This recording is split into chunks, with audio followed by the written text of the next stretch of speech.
وفلسطين هي صهيونية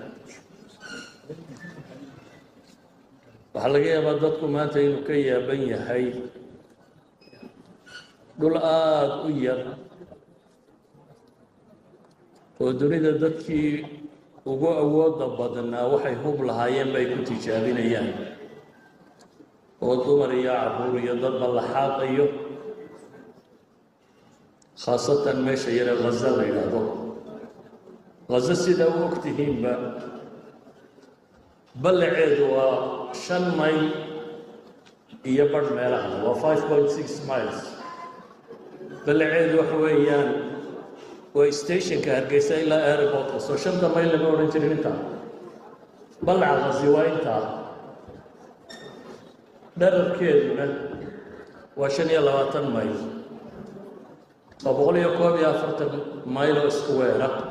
ama 365 kilomitir oo square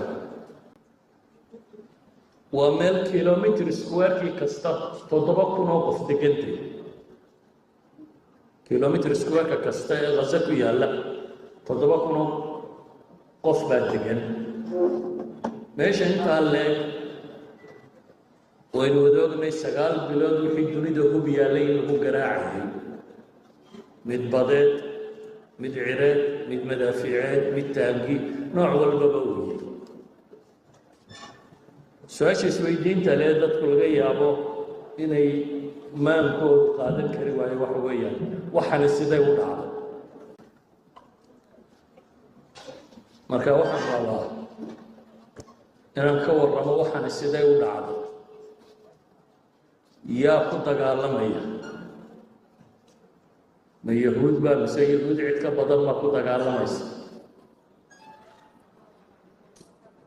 wuxuu u badnaan doonaa ama uu noqon doonaa darsigu dhammaantii taariikh waktigu se kuma filla sidaa awgeed waxaan isku dayayaa inaan koobo oo aan tilmaamo